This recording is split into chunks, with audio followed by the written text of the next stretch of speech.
어쩌면 사실 이 기회가 교회가 새롭게 갱신할 수 있는 좋은 자리였는데 참 안타까워요. 현실을 보면. 서두가 좀 길었는데 오늘 말씀드려야겠습니다. 오늘 7장인데요. 7장은 한 내용입니다. 한 내용인데 이걸 제가 이렇게 쭉 분석을 하고 여러분하고 오늘 나눌 텐데 제가 40-50분을 설교를 한다고 해서 여러분이 소화될 것 같지는 않아요. 그래서 이거를 제가 중간에 하다가 시간 되면 그냥 멈추겠습니다. 그리고 다음 주까지 이어가는 형태로 진행해 보려고 그러니까요. 이상하게 생각하지 마십시오. 그리고 이 사도 바울이 일단 유대인이지 않습니까? 우리 한국 사람이 아니에요. 일단은 서쪽에 있는 사람이다 보니까, 서양 사람이다 보니까 문체나 표현 방식이나 언어에 대한 이해가 우리 동양적인 정적인 거하고는 기본적으로 출발이 틀려요. 그러다 보니까 표현 방식이 우리가 이해하는 툴로 쓰여지지는 않다는 거예요. 거기다 번역도 여러분이 쉽게 이해할 수 있도록 번역이 되어 있지는 않아요. 내 개인적인 판단이지만 로마서 7장을 읽고서 이해할 수 있는 성도 제가 본 입장에서는 한 명도 없을 걸로 봐요. 대한민국에서. 저도 이게 쉽지는 않았어요. 제가 쉽지 않은데 성도들 이걸 어떻게 이해하겠습니까? 어렵습니다. 강의 설교자들이나 이거 이해할 수 있는 정도지 주제별 설교하신 목사님도 죄송한데 이거 잘 이해 못해요. 제가 설교를 할 텐데 여러분도 아마 그냥 쉽게 받아들이지 못할 거예요. 마치 원제로 제가 설교했었을 때 머리로 쓰는 게 이해가 가는 것 같은데 가슴으로 안 오잖아요. 여기 본문이 또 그런 본문이에요. 그러니까 어렵다는 걸 좀 이해하시고 제가 천천히 풀어갈 테니까 잘 들어주시기 바랍니다. 6장 잠깐 정리하고 갑시다. 6장은 성화의 길인데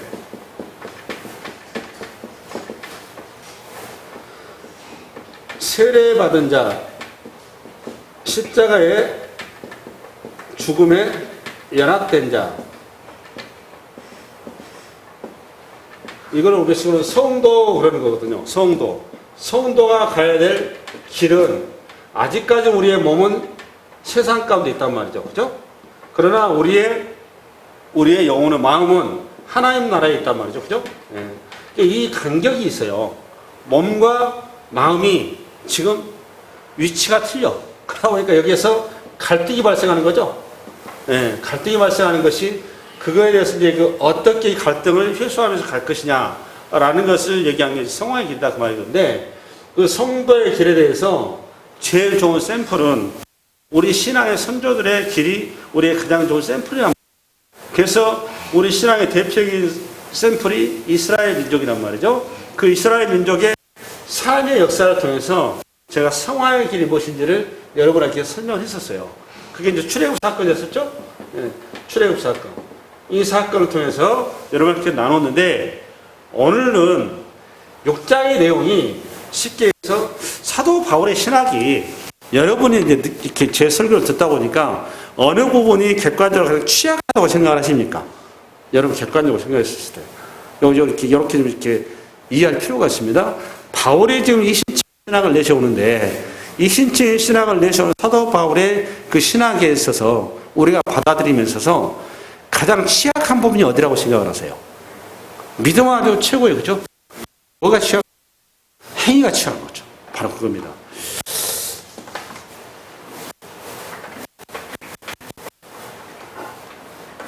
두 가지 도전을 받는 거예요. 첫 번째는 행위로 인해서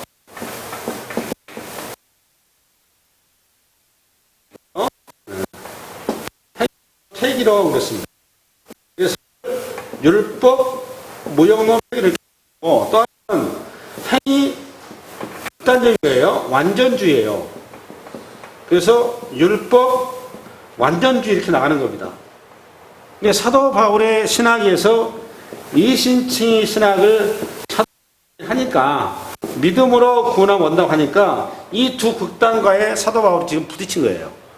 그래서 6장, 5장과 6장이 여기 행위 무용론에 대한 반박이에요, 사실. 그럼 오늘 7장은 뭐냐? 행위 완전주의에 대한 반박이에요. 이 배경을 좀 가지고 가셔야 돼요. 이해가시나요? 행위 완전 반박. 그거에 대해서 사도 바울이 우리 마음 속에는 두 가지 마음이 있다는 겁니다. 무슨 마음이 있다고요? 두 가지 마음이야. 여러분들께는 이제 자주 쓰는 게 내 마음은 원이되되 뭐가 약해서? 육체가 약해서. 이게 쉽게 두 마음이에요. 여러분 요걸 어떻게 이해하고 계신가 하면 몸이고 요거는 마음이다 이렇게 생각한단 말이에요. 여러분 그렇게 이해하고 계시죠? 그렇게 이해하고 계시면 로마 7장 해석이 안 돼요. 그러니까 이런 것도 전부 다 강의를 안 들으셔서 그런 거예요. 그러니까 두 마음을 이렇게 사도 바울이 표현을 해놓은 거예요. 그때 당시에 헬레니즘 문화의 사상을 가지고 이원론이라는 게 있습니다. 이원론. 무슨 론?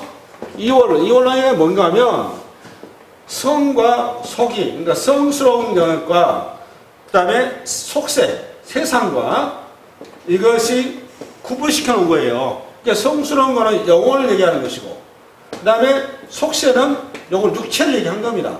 그러니까 이거를 이원화시켰어요. 이 헬레니즘이. 이 이원론 사상이 그대로 기독교에 들어와서 기독교의 좋은 점과 나쁜 점 두 극단으로 흘러가는데 장점은 뭔가 하면 이거예요. 기독교가 우리의 육체가 죽은 다음에 우리의 삶을 마감한 다음에 다음 세상을 얘기하지 않습니까? 그렇죠. 다음 세상을 얘기한다는 건 육체 세상은 아니란 말이에요. 그 다음 세상을 우리는 구원 그러는데 구원을 전하고 전파하고 구원을 이해시키는데 결정적으로 플러스 역할을 한 게 이원론이에요. 그때 당시에 사람 가운데서 철학 사상이 이원론 사상이 기독교가 복음을 전하는데 결정적으로 긍정적인 역할과 플러스 알파 역할을 한 게 뭐다 여러분? 이원론. 왜 그랬다고 여러분? 다음 세상이 있다라는 겁니다. 그게 이원론이에요. 그게 큰 역할을 했어요. 동시에 단점이 뭐 있느냐? 항상 인간의 그 논리나 철학이나 이성은 반드시 장점과 단점을 가지고 있어요. 그렇죠? 아무리 좋은 약초라도 약성만 있는 게 아니죠. 독성도 있단 말이에요. 그래서 약을 제조할 때는 그 독성을 빼고 약성만 추출하는 거죠. 이게 양약이란 말이에요. 그게 산약과 양약의 차이 그거예요. 네, 마찬가지입니다. 여기 이원론도 결국 장점이 우리가 영혼의 세계가 있다는 것을 설명하는 데는 크게 기여를 했고 기독교가 복음을 전하는데 정말 급속하게 전파되는데 큰 역할을 했는데 단점은 뭐였느냐? 이 영은 성스럽고 육은 더럽다라고 하는 이 극단적인 생각을 했단 말이에요. 그래서 육체를 두 흐름으로 가는데 첫째는 육체가 뭐다? 이게 학대로 나가서 학대. 금욕주의로 나간 겁니다. 그래야 그게 성스러운 것이다. 이런 거죠. 또 하나 두 번째는 어떻게 나냐? 방인주의로 나간 겁니다. 방인주의. 두 극단. 왜냐하면 영혼이 고난받는 것이지 영이 하는 것이지 육체가 받는 것이 아니다. 이렇게 했다 그 말이에요. 그래서 여러분 기독교는 영육의 구원을 이해하는 거예요. 이거 정확히 정리하셔야 됩니다. 기독교는 영육의 구원이지 영혼의 구원을 얘기하는 게 아닙니다. 그래서 사도 바울이 부활을 얘기할 때 뭐의 부활을 같이 얘기합니까? 고린도전서에 보면 육체의 부활을 같이 얘기하는 거예요. 그게 왜 그런 표현을 썼느냐면 이 배경 가운데 오해가 있었기 때문에 그렇다 그 말이에요. 우리의 육이 뭐다 여러분? 영혼과 똑같이 간다고 하면 이거를 내가 여러분 앞서 로마서 강의를 할 때 뭘 얘기했냐면 율법을 얘기할 때 형식과 내용 얘기했었죠. 형식은 포장지고 내용은 말 그대로 본질이에요. 근데 이게 우리 기본적으로 사람들이 따로따로 이해를 했다 그 말이죠. 그렇죠. 그런데 이게 따로따로 간가요? 같이 가는 거다 그 말이에요. 안에 있는 본질이 우리가 선물을 들을 때 선물 속에 들어가 있는 그 사람의 마음이 포장지로 나타나는 거죠. 절대로 따라갈 수 있다 없다? 없는 겁니다. 그게 바울이 지금 그 얘기가 한 거예요. 그래서 믿음이라고 하는 본질 속에는 우리 행위라고 하는 형태를 통해서 드러나야 신앙이 제대로 잡힌 거예요. 근데 그때 당시 사고 자체가 이원론에 있다 보니까 믿음 따로 행위 따로 이렇게 갔다 그 말이에요. 오늘 계속해서 사도 바울이 이 행위에 대해서 오늘 계속 논박을 하는 장면이고 이 소위 말하면 행위신앙을 로마서 12장부터 15장까지가 줄기차게 또 얘기를 해요. 이거 내년에 다룰 건데 그래서 그 많은 분량이 로마서에 행위에 관한 신학이 들어가 있는 겁니다. 앞에 1장부터 11장까지는 뭐다? 교리에 관한 거예요. 그 다음에 12장부터 15장까지 행위에 관한 신학인데 그러면 바울은 이 교리에서 이게 지금 들어가 있잖아요. 그만큼 이게 그때 당시에 뭐였다는 거죠? 이시화됐다 그 말이에요. 이시화되어 있다. 그런 거죠. 바울이 그냥 썼겠어요? 그게 이제 이슈가 돼서 썼는 것이지. 이 베이스를 가지고 들어가셔야 됩니다. 아멘? 여기 조시면은 중간에 딱 졸아버리시면 이해 안 돼요. 그러니까 잘 들으셔야 돼요. 예. 우리 한번 7장 1절 읽게 나갔습니다. 시작. 형제들아, 내가 법 아는 자들에게 말하노니 너희는 그 법이 사람이 살 동안만 그를 주관하는 줄 알지 못하느냐. 다음 계속. 남편이 있는 여인이 그 남편 생전에는 법으로 그에게 매인 바 되나 만일 그 남편이 죽으면 남편의 법에서 벗어나느니라. 그러므로 만일 그 남편 생전에 다른 남자에게 가면 음녀라. 그러나 만일 남편이 죽으면 그 법에서 자유롭게 되나니 다른 남자에게 갈지라도 음녀가 되지 아니하느니라. 여기까지 1절부터 3절까지가 주로 나온 얘기가 어느 단어가 많이 나왔습니까? 지금 남편이라는 단어가 많이 나왔죠. 그래서 오늘 성경을 좀 로마서를 펼쳤나요? 로마서 펼치죠. 펼쳐보면 7장 타이틀은 뭐라고 되어 있나요? 책에 보니까. 그렇죠. 혼인관계로 비유한 율법과 죄인데 여기서 여러분 주의할 게 있습니다. 1절 다시 열어놔봐요.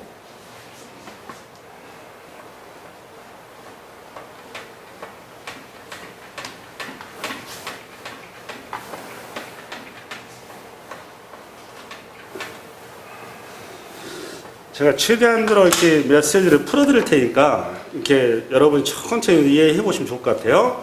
1절부터 3절까지 내용은 혼인관계예요. 혼인관계인데 하나의 비유죠. 그렇죠? 예. 지금 아내와 남편의 관계를 법적으로 이걸 이제 풀어난 거죠. 여기서 중요한 건 남편이 누구냐고. 아내는 누구지 답이 나왔어요. 아내는 누구죠, 여러분? 아내가 누굽니까? 여기서 여러분 생각할 때. 네? 여기 좀 부부관계란 말이죠. 다시 한번 읽어볼까요? 7장 1절부터 시작. 형제들아, 내가 법 아는 자들에게 말하노니 너희는 그 법이 사람이 살 동안만 그를 주관하는 줄 알지 못하느냐. 남편이 있는 여인이 그 남편 생전에는 법으로 그에게 매인 바 되나 만일 그 남편이 죽으면 남편의 법에서 벗어나느니라. 그러므로 만일 그 남편 생전에 다른 남자에게 가면 음녀라. 그러나 만일 남편이 죽으면 그 법에서 자유롭게 되나니 다른 남자에게 갈지라도 음녀가 되지 아니하느니라. 그러면 여기 부부가 나왔단 말이에요. 그럼 여러분 여기 보니까 여기 아내가 누굽니까? 네? 아내가 누구예요? 여러분 생각해보세요. 아내. 제가 귀가 안 들립니다. 여러분 상상 그대로 해주세요. 지금 사도 바울이 여러분 이해하라고 지금 이 혼인관계를 통해서 예화를 통해서 지금 풀어주고 있는 거예요. 그런데 여러분이 이거 이해를 못하고 있으면 굉장히 곤란한 거죠. 예? 법적인 뭐예요? 부부. 아니, 그러니까 여기서 아내, 그 부부인데 아내가 누구냐고. 성도죠, 성도. 성도를 얘기한 겁니다. 그죠? 아내 성도. 그럼 여기 남편 누굴까요? 예수님이 아니에요. 뭘까요, 지금 여기? 율법이네, 율법. 율법이고 또 하나가 또 있어요. 율법만 있는 게 아니에요. 요거는 또 있어요, 하나가. 그걸 풀으셔야 여러분이 여기 제대로 보는 거예요, 지금. 네? 사망의 원인이 뭐죠? 그렇죠, 죄. 죄를 얘기한 겁니다. 사망도 돼요. 그러니까 우리가 예수를 믿게 되면, 잘 들어보세요. 예수를 믿는다 그 말은 여러분 수도 없이 들었어요. 조영기 목사님한테. 율법에서의 자유, 그렇죠? 또 뭐에서 자유? 죄에서 자유. 또 어디에서 자유? 사망에서. 이 세 가지는 여기서 순복음교회 다니신 분들은 수도 없이 들었어요, 사실. 맞죠? 그럼 이게 지금 남편이다 그 말입니다. 이게 중요해요. 그러니까 오늘 본문에서는 죄와 율법이 남편에 속하는 거예요. 그러니까 사도 바울이 성도들은 지금 예수 그리스도라고 하는 새로운 신랑을 만나게 되는데 그 신랑 만나기 전에는 율법과 죄가 그의 신랑이었다 그 말이잖아요. 그럼 죄가 신랑이었다 이해를 가지고 왜 율법이 또 신랑이었을까? 이게 중요한 거예요. 또 이렇게 보니까 또 헷갈리죠, 지금 여러분. 그렇잖아요. 죄가 기존에 신랑이었다면 이걸 이해를 하겠는데 왜 율법이 내 신랑이었을까?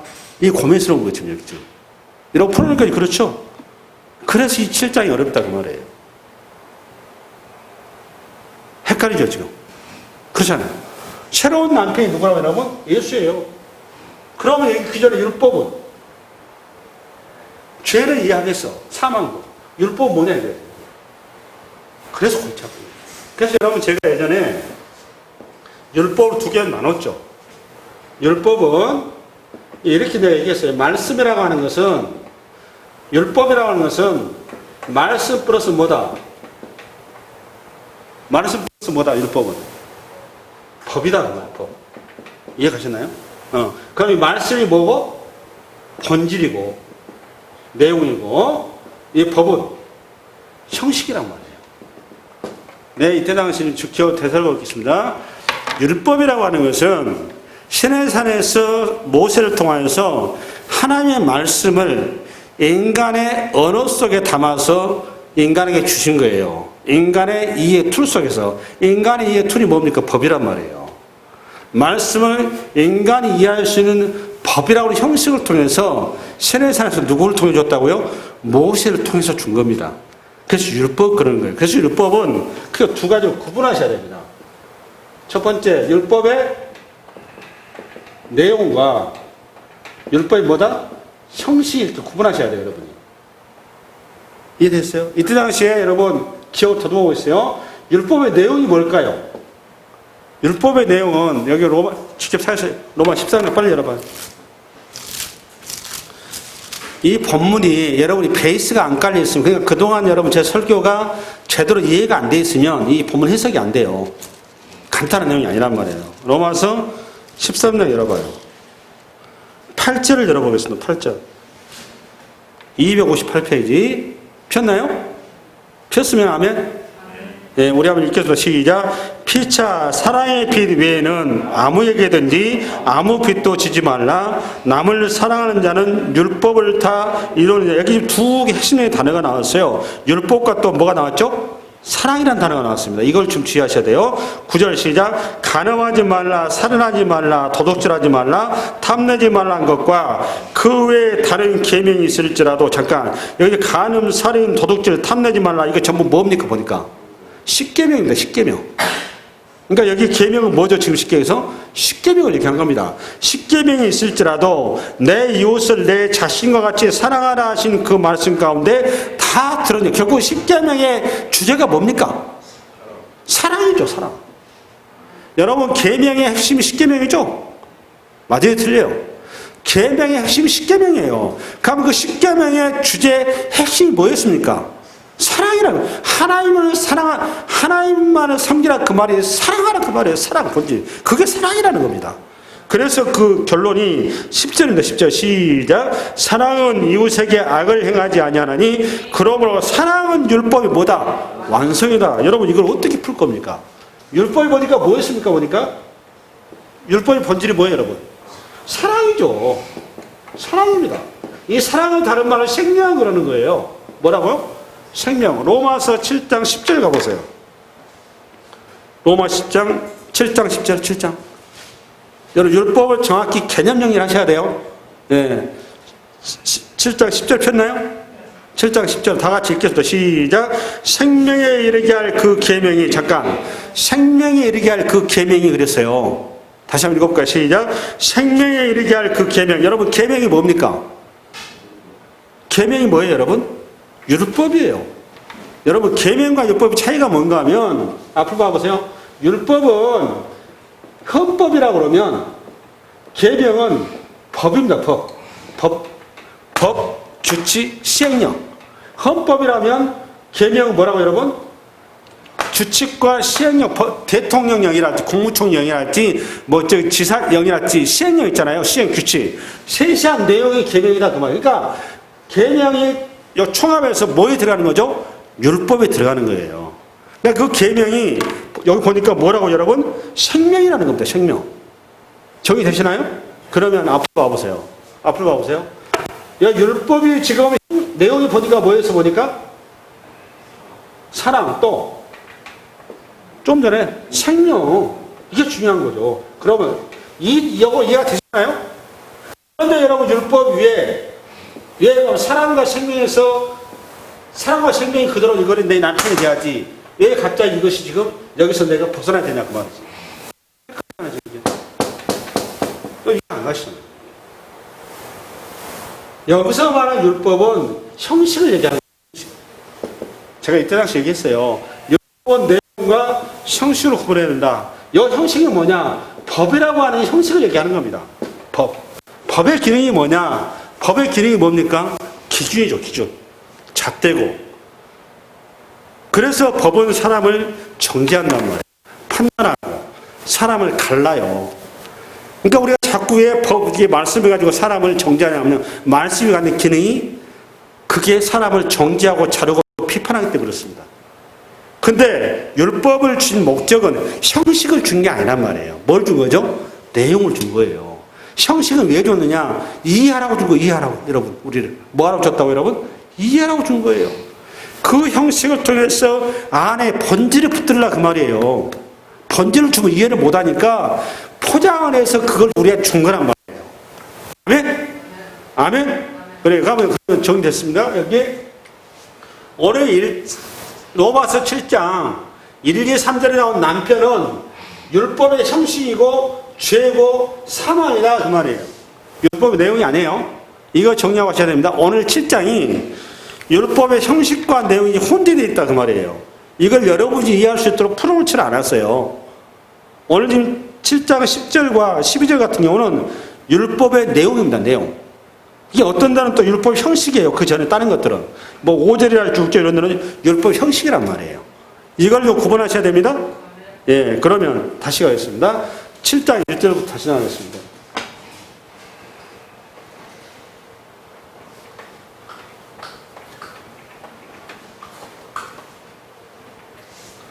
시작. 형제들아, 내가 법 아는 자들에게 말하노니 너희는 그 법, 여기서 그 법이 뭡니까? 율법. 그 법이 사람이 살 동안만 그를 주관하는 줄. 여기서 그러니까 그 법이라는 건 율법의 형식을 얘기하는 거예요. 그러니까 율법 형식이 사람이 살 동안이다 그 말은 남편과 둘이 부부관계로 법적인 관계에 있을 때 그 말이죠. 우리식으로 말하면 아직까지는 예수 그리스도를 모르는 상태, 만나지 않은 상태, 그걸 얘기한 거죠. 살 동안만 그를 주관한 줄 알지 못하느냐. 8절 남편인 여인이 그 남편 생전에는 율법의 형식으로 그에게 매인바 되나 만일 그 남편이 죽으면 남편의 율법의 형식에서 벗어나느냐 이렇게 해석해야 되는 거예요. 3절 시작. 그러므로 만일 그 남편 생전에 다른 남자에게 가면 없냐라. 그러나 만일 남편이 죽으면 그 법에서 자유롭게 되나니 다른 남자에게 갈지라도 음녀가 되지 아니하느니라. 이 툴은 이해 가시죠? 그러니까 사도 바울이 왜 이 법을 가지고 이해를 했는가 하면 여러분 서구 사회는 그때 당시에 법이 일상화되어 있는 이해 툴이었었습니다. 그러니까 그들이 이 얘기를 하면 바로 알아들어요. 근데 저와 여러분은 동양 사회라는 말이에요. 네. 그 다음 7장 4절 시작. 그러므로 내 형제들아 너희도 그리스도의 몸으로 말미암아 율법에 죽임을 당하였으니 이는 곧 죽은 자 가운데 살아계신 이에게 가서 우리가 하나님을 위하여 열매를 맺게 하려 함이라. 이 이해가 가시나요? 다시 한번 여러분 생각하면서 읽어봅시다. 시작. 그러므로 내 형제들아 너희도 그리스도의 몸으로 말미암아 율법에 대하여 죽임을 당하였으니 이게 중요해요. 이걸 풀으셔야 돼요. 그리스도의 몸으로 말미암아 율법에 대하여 죽임을 당했대. 이게 무슨 말이냐 하면은 이런 얘기입니다. 그리스도의 몸으로 말미암아 이렇게 돼 있어요. 그죠? 뭐에서 우리가 율법에 대하여 어땠다고요, 여러분? 죽임을 당하였다. 그럼 이 말은 여기서 그리스도의 몸은 십자가의 대속의 제물을 얘기하는 거죠? 얘기할 필요가 없습니다. 이 대속의 자리에 누가 함께 있었습니까? 우리가 함께 있었단 말이에요. 맞아요, 틀려요? 여러분, 아담이 범한 자의 아담의 옆구리에 여러분이 계셨다고요. 그거에 1000년 전, 만년 전, 억년 전인지 모르겠지만 시간 중요한 거 아니에요? 우리는 시간의 현대성 속으로 다시 샤보게 되는 사건입니다. 구원한다는 것은. 세상 사람들은 사망이라고 하는 죽음이라고 하는 그 자리 때문에 시간이 그들에게는 필요해요. 시간의 흐름이 필요해요. 그런데 저와 여러분은 우리는 시간이 의미가 없습니다. 그리스도인들은 이미 우리는 하나님 나라의 백성으로 영생의 자리에 들어갔다 그 말은 시간의 현재성에 들어갔다 그 말이에요. 여러분 우리가 대단한 존재입니다. 근데 이걸 너무 모르고 있어요. 개념을 모르고 있죠 사실. 우리는 2000년 전에 예수님께서 물리적으로 2000년 떨어져 있지만 그 부분과 십자가에서 같이 죽었단 말이에요. 우리의 죄인이 죽은 거예요. 그래서 죄가 죽은 게 아니란 말이에요. 그렇죠? 뭐가 죽은 거죠? 죄인이 죽은 겁니다. 내가 죽은 거예요. 죄는 지금도 펄펄 살아서 움직여. 예수님께서 십자가에서 죽으셨다 그 말이에요. 이때 함께 죽었다 그 말이에요. 그걸 이렇게 쓴 거예요. 여기 율법이란 말이 여기서 율법이 뭘까요? 형식을 얘기하는 겁니다.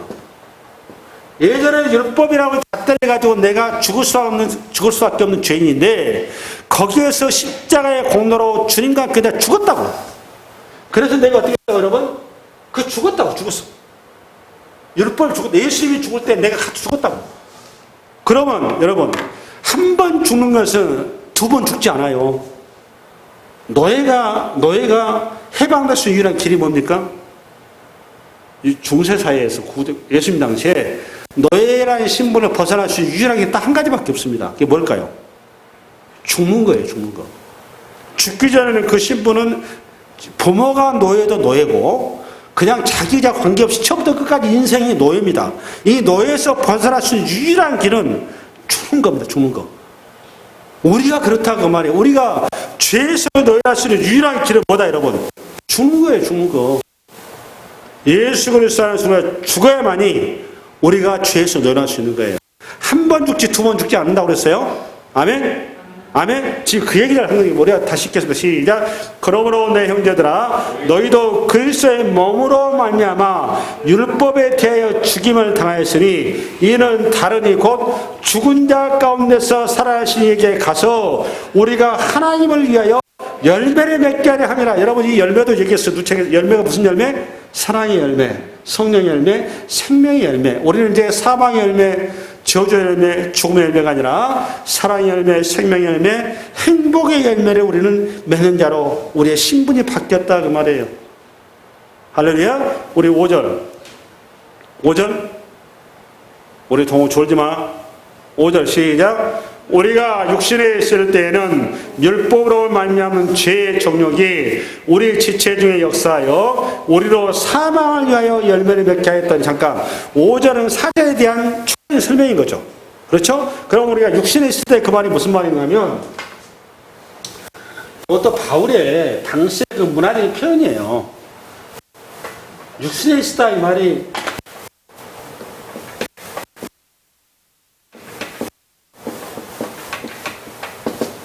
뭐 우리가 언제는 뭐 육신 아니었나요? 예수 믿는 이후에도 육신인 거지. 그렇잖아요. 그럼 이거는 말할 것도 없이 이건 대명사인 겁니다.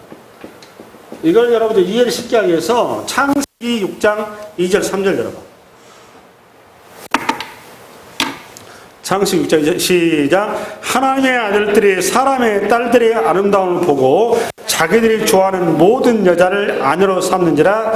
여호와께서 이르시되 나의 영이 영원히 사람과 함께하지 아니하리니 이는 그들이 육신이 됨이라. 그러나 그들의 나라는 120년이 되리라. 여기 육신이 됨이라 그랬죠?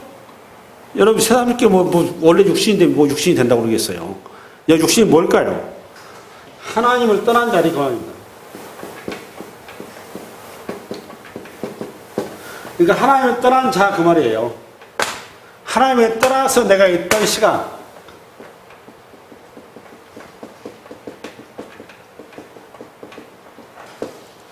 우리가 하나님을 떠나서 내가 주인 돼서 사는 시간, 그 시간을 육신의 시대. 로마서 다시 7장 5절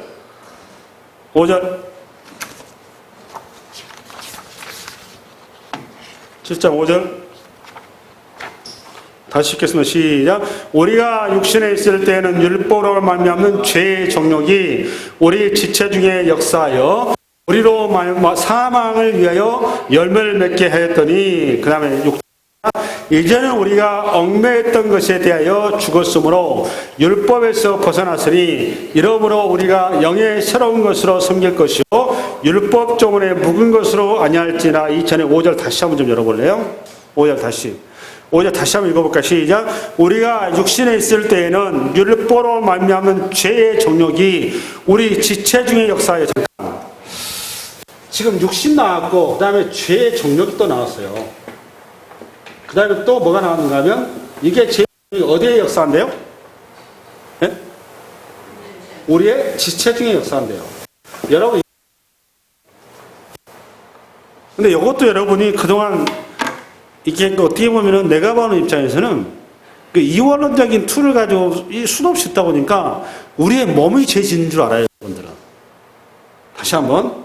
그러다 보니까 어떤 일이 벌어진가 하면 그 귀신 쫓아낼 때, 잘 들어보세요. 죽기 할 때 귀신 쫓아낸다고 사람 좁혀요. 몸에 붙어 있는 귀신 쫓아낸다고 귀신을 뚫어 패. 그럼 사람을 뚫어 패면 귀신이 아플까요? 사람을 뚫어 팬다고 귀신이 아플까요? 이게 얼마나 성세대 이해가 무식한지 사건입니다. 그런 툴로 보니까 이게 이해가 안 되는 거예요, 지금. 근데 중요한 거는 다 그렇게 얘기를 하고 계세요. 여러분도 아마 그랬을걸요? 지금 사도바울 이건 하나의 태어나서 얘기한 겁니다. 아까 소득이 이런 얘기를 했어요. 육신이란 그 말은, 우리가 육신에, 육신 그 말은, 우리 지금 육신 얘기할까요? 아까 육신에 있을 때 할 때. 육신이 되니라 그 말이, 우리 지금 육신을 얘기한 걸까요? 사도 바울이? 성경이? 그때 당시 모세가? 그게 아니죠. 사람은 마음이 있는데, 이 마음이 두 가지 마음이라는 겁니다. 하나는 하나님을 예비하는 마음. 또 하나는 사탄을 예비하는 마음이에요. 인간은 지난주에 얘기했죠? 두 주인 중에 하나를 섬기게 돼 있다고. 자기가 주인 될 수 있다 없다? 없단 말이에요. 이해가시나요? 그러면 내 마음은 내 의지와 관계없이 둘 중에 하나를 무조건 선택이 돼야 되게 돼 있어요. 여기 사탄을 섬긴다 그 말은 육신 됐다 그 말인 거예요. 우리 하나님을 섬긴다 그 말은 우리가 이걸 영생을 얻었다 그런 얘기 한 거예요. 그럼 여기 지체 중에 역사했다 그 말은 내가 저 하나님을 모르는 마음으로 하나님을 내가 거부한 그런 마음으로 내가 작동했다 그 말이에요. 이해되셨나요? 다시 한번 읽겠습니다. 5절 시작. 우리가 육신에 있을 때에는 율법으로 말미암은 죄의 정. 잠깐만. 이것도 재밌는 게 요것도 대충 이 정도 툴을 가지고요. 뒤에 또 나옵니다. 이게 정리가 안 되면 실제 후반부에는 해석이 전혀 이상해 버립니다. 요건 조금 이제 묵상을 좀 하시고 요거 봐보세요. 율법으로 말미암는 죄의 종력이래요. 자, 묻겠습니다. 아까 율법은 사랑이라고 그랬죠? 또 생명이라고 그랬단 말이에요. 근데 사랑과 생명의 율법이 이것이 이유로 율법 때문에 그 말이잖아요. 우리 해석에 의하면 율법 때문에 우리가 죄의 종력이 어떻게 됐다고 여러분? 역사를 했다는 거죠. 이 말이 이해가 되나요? 이상하죠. 율법 때문에 죄의 종력이 우리 지체 중에 역사를 했답니다. 이해가 되시나요? 점 집사님? 이해가 되세요? 무슨 얘기죠? 지금 이게 무슨 말이죠? 율법으로 말미암는 죄의 종력이 우리 지체 중에 역사했답니다. 무슨 말이죠? 여러분 이해되신 분 손 들어보세요. 한번. 솔직하게 손 들어보세요. 이해되신 분. 이게 바울이 이렇게 우리를 헷갈리게 써놨어요. 해석하신 분도 더 헷갈리게 해석을 해놨어요. 이렇게. 좀 풀어줬으면 좋았는데. 앞으로 좀 봐보세요. 이런 얘기입니다. 아까 율법은 두 가지라고 그랬죠? 율법이 뭐하고? 형식과 또 하나는 내용이라고 그랬단 말이에요. 그렇죠? 여기서는 율법의 형식을 얘기하는 겁니다. 율법의 형식이 법이 잘 봐보세요. 김동우 앞으로. 법이라고 하는 것은 이 죄라고 하는 게 여러분 율법의 기능 중에 로마서 제가 강의할 때 율법의 기능이 두 가지가 있다고 그랬죠? 크게. 여러분 7장 7절 빨리 여러분. 읽어보시죠. 그런데 우리가 무슨 말을 하리요? 율법이 죄냐? 그럴 수 없느니라. 율법으로 말미암지 않고는 내가 죄를 알지 못하였으니 곧 율법이 탐내지 말라 하지 아니하였더라면 내가 탐심을 알지 못하였으라. 여러분 지금 여기서 율법이 쉽게 여기 요것 때문에 나온 겁니다. 율법이 죄냐 지금 나온 거예요. 율법으로 죄가 정력이 되었다고 그러니까 이거 가지고 또 시비가 나올 거 아닙니까? 결국에 7절에 바로 나오는 율법이 죄가 아니라는 겁니다. 여기 답이 나왔어요. 왜 죄가 아니냐? 율법의 기능이 뭐라는 겁니까? 내가 죄를 깨닫게 한다 그 말이에요. 이 율법 기능이라고. 그럼 율법이 없었으면 내가 죄를 죄로 인식을 못했다 그 말이에요. 이해되셨나요? 지금 다시 5절 넘어가 봐요. 잘 들으셔야 한다 이 말을. 율법의 형식의 법이라고 잣대가지고 내 수준을 딱 대보니까 내가 그 법에 미달생이더라 그 말이에요. 그걸 이렇게 써놓은 거예요. 나는 죄악덩어리더라 그 말이에요. 병원에 갔는데 피검사도 하고 엑스레이 검사도 하고 초음파 검사도 하고 지금 MRI 하지 않습니까? 이 검사 왜 합니까 여러분? 병명을 정확히 확인하기 위해서 하는 거잖아요. 그런데 그 의료기기가 병을 치료할 수 있나요 없나요? 못하죠. 의료기기 역할은 뭡니까? 병을 들춰내는 거예요. 그렇죠? 율법의 형식이 그렇다 그 말이에요. 율법의 형식은 우리의 죄를 드러낸다 그 말이에요. 그걸 드러내다 보니까 내가 어떤 형태가 된 거죠? 아하, 나는 죽을 수밖에 없는 죄인이었구나. 그제서야 알았다 그 말이에요. 그걸 5절 이렇게 쓴 겁니다. 이 말 이렇게 써놓으면 다시 읽겠습니다. 시작. 우리가 육신에 있을 때에는 율법으로 말미암은 죄의 정욕이 우리 지체중에 역사하여 우리로 사망을 위하여 열매였다 그 말이에요. 그러니까 율법 때문에 내가 사망하는 죄라는 걸 알았다 그 말이에요.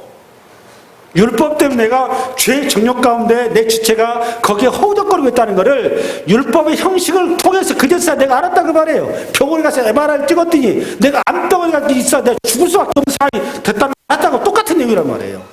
그래서 율법의 길이 첫 번째는 우리로 하여금 죄를 깨닫게 하고 두 번째는 우리로 하여금 나의 치료자, 나의 죄에 대한 해결자를 찾게 한다 그 말이란 말이에요.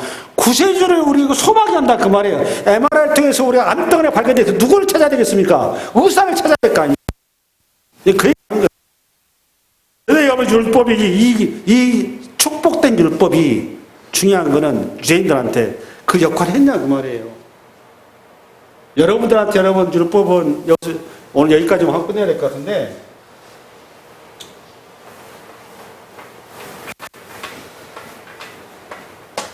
이런 표현이 우리가 나왔었죠. 의뢰가 높으려면 뭐가 높아야 된다고 했죠? 죄가 많으면 많을수록 의뢰가 높다고 그랬죠. 그러면 이 원리는 똑같아요. 여기 죄는 물리적인 얘기를 한 게 아니라고 했어요. 분명히. 요거는 쉽게 해서 양적인 얘기가 아니라 질적인 얘기란 말이에요. 우리가 기본적으로 죄의식, 죄에 대한 우리의 깨달음이 많을수록 죄가 많다 그 말은 뭐에 대한 사망으로 갈까요? 당연히 나의 죄를 해결할 거에 대한 상대방을 향할 수밖에 없다 그 말이에요. 내가 빚이 많을수록 나에게 뭐가 필요한 겁니까? 내 빚 해결할 자가 필요한 거 똑같은 거예요. 마찬가지인 겁니다. 그러면 율법의 기능이 나왔어요. 뭡니까? 내 죄가 주홍같이 붉은 존재라는 사실을 깨우친다고요. 결국은 내가 뭐라는 사실을 알게 하는 거죠? 죽을 죄라는 사실로 하여금 율법이 가르쳐 주는 거예요. 그러면 율법이 지금으로 말하면 뭡니까 여러분? 우리식으로 말하면 율법이 뭐예요 지금 현재? 성경 아닙니까? 여러분한테 질문 드리겠습니다. 여러분 성경을 읽을 때마다 여러분이 죄가 주홍같이 드러납니까? 여러분 이 말씀 앞에 냉정하게 여러분은 본문을 가지고 서셔야 돼요. 왜 이런 얘기 한 줄 아세요? 정광훈 목사같이 그렇게 또란 짓을 하는 사람들이 왜 그러겠어요? 성경을 제대로 알았더라면 그런 또란 짓을 했겠습니까? 자기 존재가 누군지 아는데 그런 또란 짓을 했겠냐고요. 우리가 누구 앞에 손가락질을 합니까?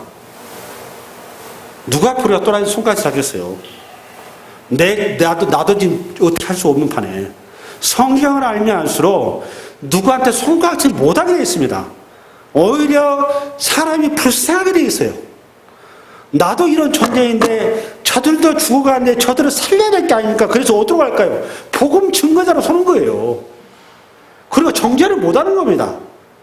그 사람들에게 어쩌면 내가 그 사람보다 더 큰 죄인이에요. 우리는 자꾸 사람을 죽이고 간음하고 우리 식에서 그러니까 사회가 말하는 그런 법률적인 잣대를 가지고 사람을 정죄하고 평가하고 판단하고 이중생활하는 이런 얘기를 한단 말이죠. 그런데 죄송한데 우리는 근본적으로 하나님 앞에 그보다 더 큰 사망의 죄인이라는 사실이에요. 그래서 기독교는 윤리도덕이 아니에요. 근데 이걸 자꾸 윤리도덕으로 쫙 좌파 목사도 그렇게 끌고 가고 있죠. 성경을. 운동하고. 기독교는 윤리 도덕이 아닙니다. 기독교는 쉽게 해서 죄의 문제를 다루는 종교입니다. 번역적인 원죄를 다루는 종교예요. 내가 얘기했지 않습니까? 장애인이 신랑 목가에 가서 그 치료 받잖아요. 그 장애인 앞에 가서 그거는 바리새인가 누가 질문했을 거예요. 주님, 저 사람의 죄가 조상 탓입니까? 본인 탓입니까? 누구 탓입니까? 그때 주님 뭐라 그랬습니까? 하나님의 영광을 위해서 그랬어요. 그런데 여러분, 제가 답을 뭐라고 줬습니까? 누구 탓이라고? 본인 탓이라고요. 여기서 본인이라 그 말은 우리는 근본적으로 원죄를 가지고 있는 죄인이에요. 다 장애인이란 말이에요. 그런데 껍데기만 가지고 우리는 사랑 평가한단 말이에요. 내가 죄인이라는 사실을 모르고 있어요. 내가 장애인이라는 사실을 모르고 있다는 거예요. 율법에 갖는 기능이 뭐라고 여러분? 내가 누구인지를 드러내는 사건이에요. 성경을 정상적으로 읽고 말씀 앞에 제대로 서 있고 우리가 제대로 된 기독교인들은 남을 평가를 못합니다. 겸손하게 됐어요. 큰 소리 절대 못 칩니다. 교회에서 싸운 사람들 좀 죄송한데 성경을 계시 언어로 아는 게 아니에요. 뭘로 알았을까요? 지식의 언어로 알고 계신 거예요. 성경 천번만 읽고 아무 의미 없어요. 제대로 읽어야 됩니다. 제대로 읽을 때 성령의 조명을 받아서 성서를 읽어야 되는 거예요. 할렐루야! 이 한 주간 여러분 말씀에 내 자신을 솔직하게 내려놓고 여러분 성경 앞에 우리 겸손하게 서시기 바랍니다. 예, 그리고 그 말씀이 여러분을 조명하는 대로 이 한 주간 주님의 인도하심으로 승리하는 은혜가 있기를 주의 이름으로 축원합니다. 예, 수고하셨습니다.